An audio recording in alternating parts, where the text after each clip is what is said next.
Good morning, Year 8, and welcome to today's English lesson. As you know, throughout this half term, we've been exploring a whole range of different short stories, different styles and structures, and mostly stories with a twist. So, unfortunately, I can't be there today in your lesson, but I thought what we would do is end the year by reading one last short story. So this one is called Button Button, and it's by Richard Matheson. We're going to be reading part of the story today, exploring it as we go, and finishing finding out that twist of the story in tomorrow's lesson. Okay, can you make sure then that you've got your pens ready, you've got your book or piece of paper if you're working at home, and write down the title of the story, please. That's Button Button.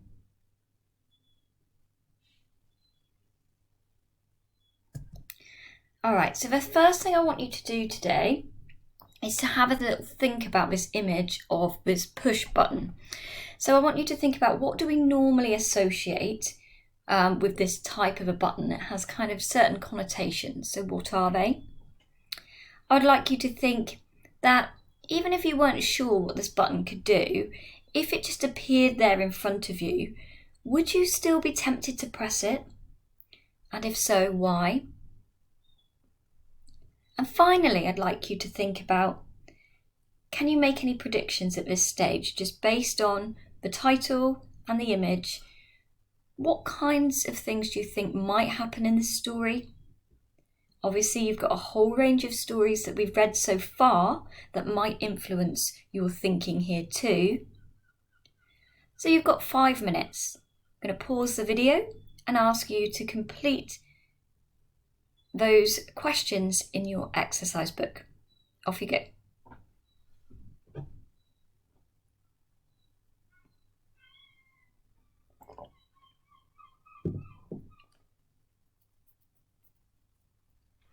Okay, so you might have said here that this kind of a button we might associate with danger, perhaps panic. Maybe we associate it with some kind of an alarm, like something's going wrong, so we need to push the button. It could be a trigger for something in particular, perhaps an alarm, but also a weapon. So there's lots of ideas surrounding the mystery of a button like this. Now, if you were not sure what it could do, I wonder how many of you said you'd be tempted to press it. That having that degree of curiosity, of mystery, something that is unknown, can be tempting. I'm sure there's many of you, though, that perhaps said you would, perhaps being a little bit more cautious and perhaps more sensible, we might say. Okay, and I wonder about your predictions too. If you haven't had a chance to share them, can you pause the video and do so now? Let's hear some of your predictions and see how they compare to one another's.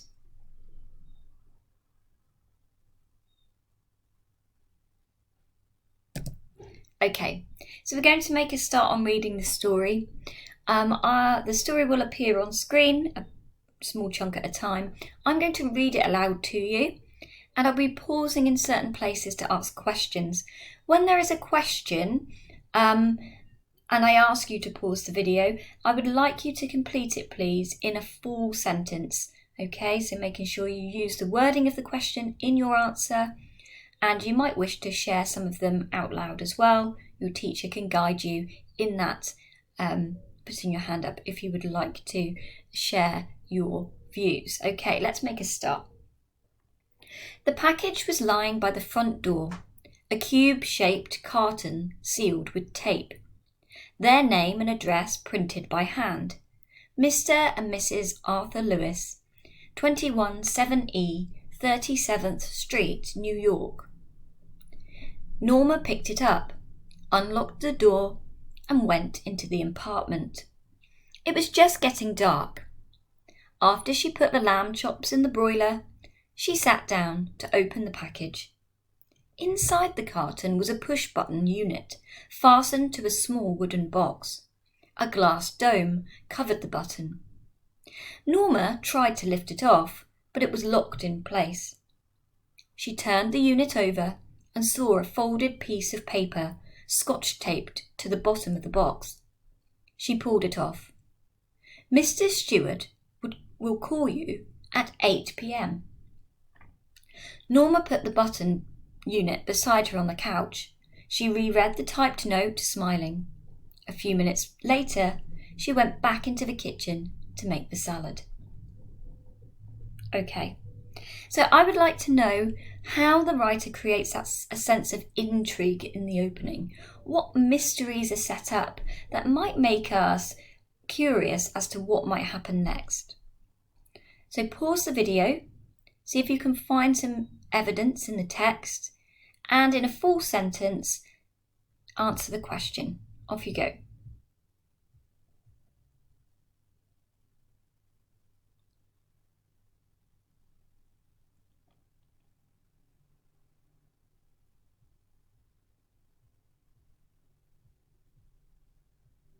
So you may have discussed a number of things that are quite intriguing here. Firstly, the fact that it opens with the arrival of a mysterious package. That's quite a clever way to get our interest straight away. And the fact that this package seems unusual, it's unexpected, there is no real information about what it is. It arrives after dark, and we can see it's this strange sort of object, push button in a small box with a glass dome on the top. And what I think is also interesting is the fact that this person says that they're going to call at 8 p.m, so some way linked to this unusual package. And the way that Norma here, Mrs. Lewis, reacts is also a bit interesting. She just seems to look at it and smile, going back to her normal kind of evening task of making tea. You might want to think about here whether it reminds you of any other stories that we've read so far.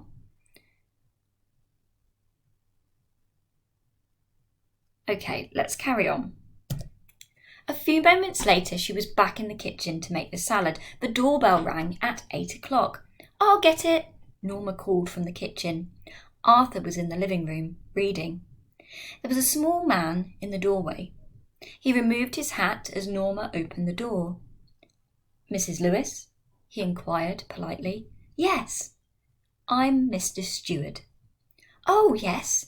Norma repressed a smile. She was sure now it was a sales pitch. "May I come in?" asked Mr. Stewart. "I'm rather busy," Norma said. "I'll get you your whatchamacallit, though," and she started to turn. "Do you want to know what it is?" Norma turned back. Mr. Stewart's tone had been offensive. "No, I don't think so," she replied. "It could prove very valuable," he told her. "Monetarily?" she challenged. Mr. Stewart nodded. "Monetarily," he said.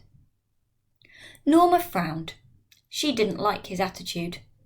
"What are you trying to sell?" she asked. "I'm not selling anything," he answered. Arthur came out of the living room. "Something wrong?" Mr. Stewart introduced himself. "Oh, Arthur pointed towards the living room and smiled. "What is that gadget, anyway?" "It won't take long to explain," replied Mr. Stewart. "May I come in?" "If you're selling something," Arthur said. Mr. Stewart shook his head. "I'm not." Arthur looked at Norma. "Up to you," she said. He hesitated. "Well, why not?" They went back into the living room, and Mr. Stewart sat in Norma's chair. He reached into an inside coat pocket and withdrew a small, sealed envelope. "Inside here is a key to the Bell unit dome," he said. He set the envelope on the chair side table. "The bell is connected to our office."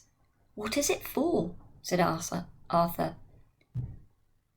"If you push the button," Mr. Stewart told him, "somewhere in the world, someone you don't know will die, in return for which you will receive a payment of $50,000. Norma stared at the man. He was smiling. "What are you talking about?" Arthur asked him. Mr. Stewart looked surprised. "But I've just explained," he said. "Is this a practical joke?" asked Arthur. "Not at all. The offer is completely genuine." Okay, very quickly then, there is a dilemma set up here. What will the consequences, be of somebody pushing the button, and why might it still be a tempting proposition given the severe consequences? So I'm just going to ask you to pause and just discuss for a moment, what do you make of what Mr. Stewart has just told the couple about the button?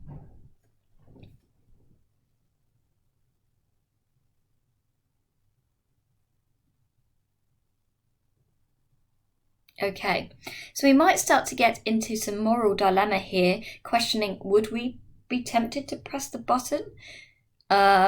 Is Arthur or perhaps Norma going to be tempted in this way? Can we make any predictions at this stage as to who is most likely to want to push the button?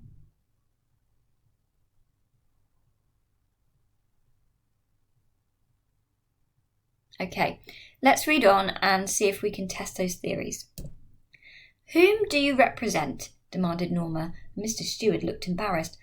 "I'm afraid I'm not at liberty to tell you that," he said. "However, I assure you the organisation is of international scope." "I think you'd better leave," Arthur said, standing. Mr. Stewart rose. "Of course. And take your button unit with you." "Are you sure you wouldn't care to think about it for a day or so?" Arthur picked up the button unit and the envelope and thrust them into Mr. Stewart's hands. He walked into the hall and pulled open the door. "I'll leave my card," said Mr. Stewart. He placed it on the table by the door. When he was gone, Arthur tore it in half and tossed the pieces onto the table. Norma was still sitting on the sofa. "What do you think it was?" she asked. "I don't care to know," he answered. She tried to smile but couldn't. "Aren't you curious at all?" "No," he shook his head. After Arthur returned to his book, Norma went back to the kitchen and finished washing the dishes. "Why won't you talk about it?" Norma asked. Arthur's eyes shifted as he brushed his teeth. He looked at his reflection in the mirror. "Doesn't it intrigue you? It offends me," Arthur said. "I know, but—" Norma rolled another curler in her hair. "Doesn't it intrigue you, too?" "You think it's a practical joke?" she asked as they went into the bedroom. "If it is, it's a sick one," he replied. Okay, so just thinking for a moment about our plot structure, as we have done through each of the stories we've read so far. Where do you think we are currently?